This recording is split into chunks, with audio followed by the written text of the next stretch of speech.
afternoon.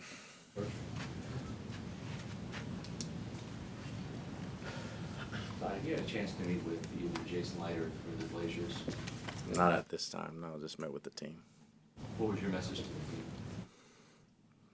Obviously proud of the work they've done this year. Wasn't good enough. The only team that's going to be happy is the team to win the Super Bowl. To start the little things right starts with the offseason. Once they come back from break, we got to build it up from ground zero once again. You know, a lot of guys in that room, free agents. Be lying if we say we're going to keep everybody or everybody's going to stay for whatever reason. It's going to be turnover. So when they come back, just understand we're starting from ground zero. We got to do the little things right to start the season all over again. We're not going to pick up where we left off. And, you know, proud of the effort, proud of the organization, the people in the building, from the general manager to the scouting department, equipment, trainers, everybody, nutritionists, the whole gang. We just got to do a better job coaching, better job playing, making plays at the little time, coaching it right the best time, and, you know, just come back with a chip on our shoulders. What area would you like to see, or what areas would you like to see get better? Right now, all areas. As I dive into it, we haven't dived into the off season yet, but I can name a myriad of things, and it'd be too long a list to go into right now, but whatever it takes to get us to the next step. What's at the top of your list? Like I said, I don't have a top of the list. I'm still fresh off the loss right now. There's a lot of things I can single out, but I wouldn't say they were the top of the list until I sat down and really charted them and looked at them. And once the weeks go on, we'll start to get the hold of that and see what we want to do. Todd, Antoine Winfield, I understand he was injured. He didn't have near the impact that he's had in years past, what people have come to expect. What happened? Were you using him differently and it diluted him? Or what were some of his issues other than injuries that he didn't have that impact as he had in the past? Well, injuries was his issue. You know, he missed 4 weeks to start out, and he came back. He wasn't completely healthy, then he got hurt again. So a healthy Winfield leads to healthy plays. Was he ever 100% after week one? I couldn't answer that personally, but I would venture to say I'm sure everybody played hurt a lot, but when he's healthy, you can see it. I think once he got healthy, he got injured again, so it kind of impacted a little bit. Todd, when you look at the secondary, the pass defense ranks, I believe, 30th or 31st in the league in terms of yards allowed. Only 6 interceptions from your secondary. Are you contemplating any coaching changes on that side of the ball? Not thinking about that right now. Again, we're having exit interviews. We're fresh off the loss. As the days come, we'll go from there. We went to the playoffs 5 times with the defensive coaches we have, so they're very good coaches, obviously. A lot of things have to happen in that. We got to get more interceptions. We got to coach it better, but we got to play it better as well. You had a lot of injuries, and that's part of the game, but also I know on Friday you had some fluky things as well. Will you reevaluate maybe how you're doing practices, or you know, some of the treatment approaches or stretching or anything like that? Does that go into your off-season kind of evaluations? Off-season, you reevaluate everything. I mean, there's nothing that goes unturned in the off-season. Again, it's too early to say everything that we're going to evaluate, but we're going to evaluate everything. Todd, just curious off the top of your head if there's anyone on this team that you think took the biggest stride this year.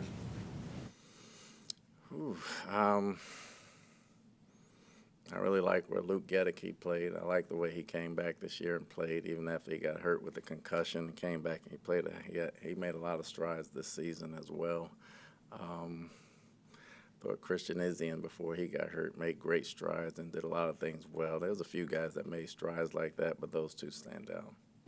What has Levante David just meant to you and this franchise in general? Personally, we've gotten very close over the years I've been here. He's a coach on the field. He's our captain. He's a leader. He's a heck of a person off the field. He's our bell cow. When things go wrong, he'll fix it from a mental standpoint in the locker room. He gets everybody lined up in the right plays. He understands the game as well as making a ton of plays himself. He's meant everything to me as well as our coaching staff and the players in this building. Do you have any information on his injury at the end of the game? What kind of significant? Not at this time. He was walking pretty good today. Again, he's not running, so I don't know. I haven't gotten to the training room yet. Todd, with Liam Cohen scheduled to injure with the Jaguars, is there anything you say to him, maybe advice you gave him, or anything to say to him to maybe try to get him to run it back? What was that conversation like? I mean, we've had a conversation. Me and Liam were very close. We have these type of conversations, what to expect from an interview and everything else. At least you know you're picking the right guy, and we'll see what happens going forward from there. But, you know, if they're not talking about you guys for interviews, then you're probably not doing it right. Coach, you only had 7 possessions yesterday on offense. You can see the way the game is going. And even, you know, going back to, like, you know, I think you had like 4 walk-off losses. Kansas City, you go for 2. Like, do you think about being more aggressive the way a lot of these teams are being, especially in a game where you kind of pick your poison, right? It's a slow death or a quick one, but you're down there, 4th and 2, you kick the field goal to tie the game. Just take me through the mentality of that and just not, if you believe in your defense and you don't get it, they got the ball inside the 10-yard line. It was 3rd and 1, obviously. We get the penalty. We go backwards. It was 4th and 3. And it's not like when we shot ourselves in the foot a few times on that drive, so it was easier to tie the ball game in that category. If we were moving the ball at ease and get down there every single time, we probably would have went for it. But at the time, we were going for it. We had it 3rd and 1. We thought we had two downs to get 1 yard.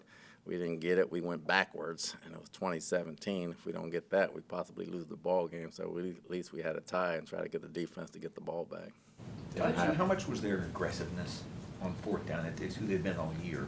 But how much did that make it harder for you as a defense because you had to stop them on 4 downs and not 3? It wasn't harder. We knew they were going to do it. We were prepared for it. He out-athleted us on a few plays, and that's a credit to him. Coach, you had a lot of young players get significant playing time this season. How's that going to serve you going into the offseason? It helps only if they help themselves get better. You know, the concentration part, them working out in the off season, coming back in shape, and being prepared will help us a great deal next year. You can't prepare for injuries, and you guys did your best with getting depth at key positions that have been impacted before this season. But what do you do moving forward to try to prepare for injury again? Well, you try to prepare for it. Me and Jason will sit down and talk about it, how we want to approach the off season, and you know, the practice squad has a big part to do with it, whether it's all rookies, whether it's a mix of rookies and vets, what we're able to get, what we're able to see, and those type of things. So we'll sit down and talk about it, and it'll be a long conversation. The last time Chris Godwin was in a contract year, he was coming off a torn ACL. This franchise showed faith in him, and he rewarded that faith with stellar play when he came back from that injury. He's entering the same situation as a free agent coming off of an injury. Does that the evidence that you've seen from Chris's rehab and the ability to come back, does that help you guys make a decision towards possibly re-signing him this offseason? Well, he's an outstanding player. If we can sign him back at all, I'd love to have him back here. Don't know the significance yet of how long he'll be out and how he'll recover, but we'd definitely like to have him back. Coach, Shaq played like 4 or 5 snaps last night. And ultimately, was he just not ready to play? Coming back? Oh, you miss a whole season and you come back, 2 weeks aren't going to get you ready. And the scheme has changed some since he's played, and trying to put him in and do the things he could do interfere with the rest of the calls of the defense. So we were bringing him along slowly and making sure he was in shape. We didn't want him to go out there and get hurt, but hopefully he has a future for us next year. Deion Jones, you know, we saw more of him on defense this last night. You know, obviously he's a guy that brings experience, has been to the Pro Bowl before. I mean, did you like what you saw him out of there last night? Is it possible that he has a future with this team? Small sample size, like what we saw. He's very athletic. He's very good in the pass game right there. He tackled okay. He did some things well. Like to see more of him, so we'll see what the future holds. But he's a guy, in hindsight, I would like to have back. Todd, I know you got the draft, you got free agency. What would be the top priority for you? Would it be edge rusher to make this team better, if you have at the top? A little early right now for that. Again, we haven't sat down and evaluated everything and gone over everything to see what we would have at the top. Just fresh off a game right there, playoff loss. It's going to be a couple weeks before we make that decision. What about the push that you were getting up the middle, like he was talking about, you know, maybe a little more to be desired out of the edge rusher position, but those, you know, Vita and Kalijah, they were giving you a lot up the middle. Just what can you say about those 2 guys this year? They played well all year, and Logan's included in that. I thought Logan had a heck of a year as well. I thought the interior 3 did a heck of a job pushing the pocket all year long. What surprised you the most this year? Excuse me? What surprised you the most this year with their play?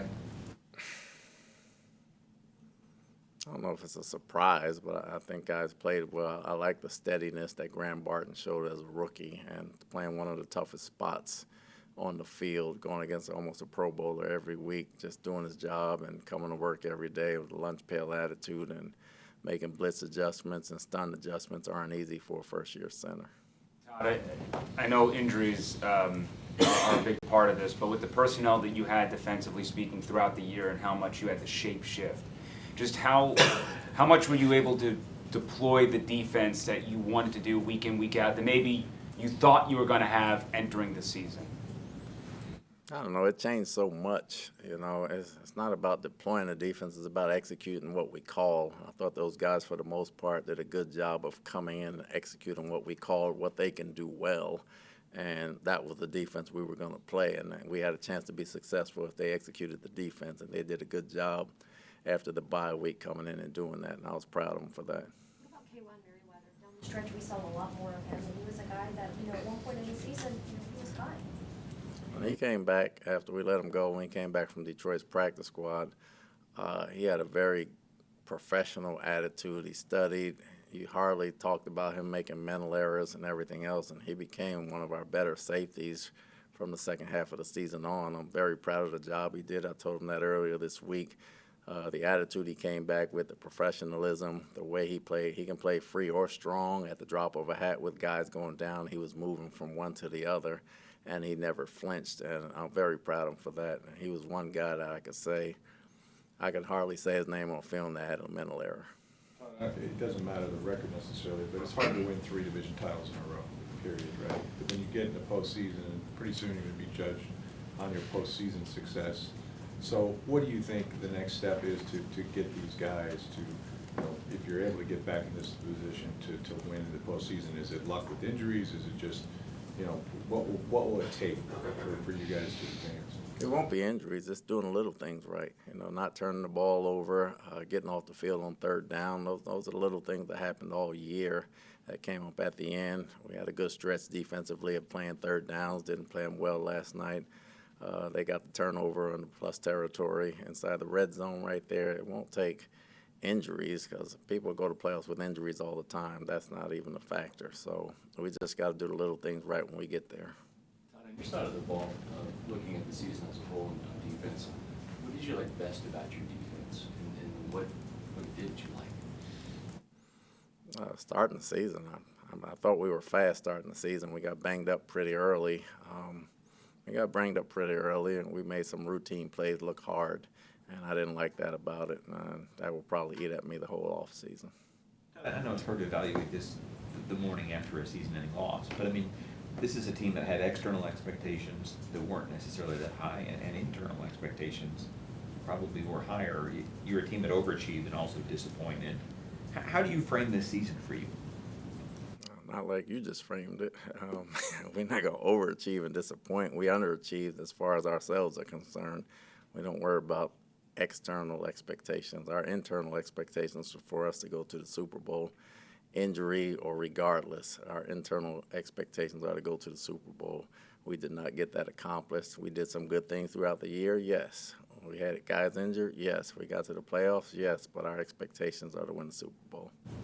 Coach, Tanky started off as a big playmaker for you, and then last 5 games he didn't really make really big plays. Was it just a rookie ball, or do you feel there's something else going on? No, he got banged up, and he missed some time. He got banged up. He was playing with a knee, and when he came back, he made the plays he was supposed to make. I mean, he set the edge. He did some good things, and he's one of our best players on defense. He didn't hit a rookie wall at the end of the year. They started going away from him some.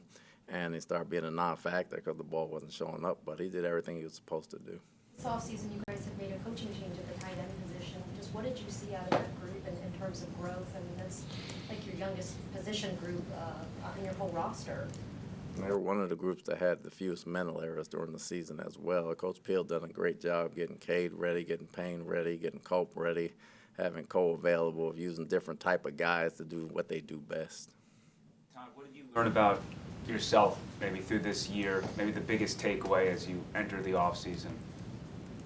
I think the older I get, the more I learn. When you stop learning, you stop growing. And you start understanding things more, and you see things quicker, obviously. and you just got to keep growing. And what you see as a coach isn't what they always see as a player, so you have to constantly think about that with the idea in your head and then the idea of what they can actually do. So that never stops as a coach, and you constantly go through that, and with all the different bodies putting in there during the year, that forces you to go outside your box and your normal deal, which is a good thing because it helps you keep coaching fresh. It's not a good thing they get hurt, but it's a good thing that you try to adjust and keep you on your toes, and that's what coaching is all about. It's not about coaching the best players all the time. It's about coaching what you have and making it work and still being a good coach, and we got a lot of guys on the staff that's done that this year. Coach, after reviewing last night, knowing you lost all 4 night games, do you feel there's any connection at all, or that's just coincidence? I think we should have every game at 1 o'clock.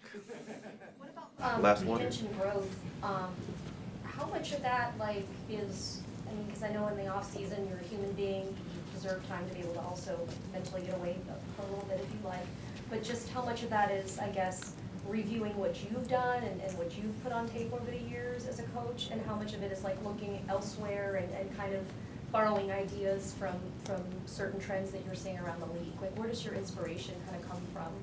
It's a lot. The first thing you do is review everything you've done, to see what they're seeing, to see what you see, to see what you can change. Then you're always looking for fresh ideas, whether it's high school, college, pro, pee-wee ball. You're always looking for fresh ideas, whether it's pressures, whether it's runs, whether it's blocking schemes, whether it's coverages. You're always looking for fresh ideas going forward. Okay, thank you. Yep.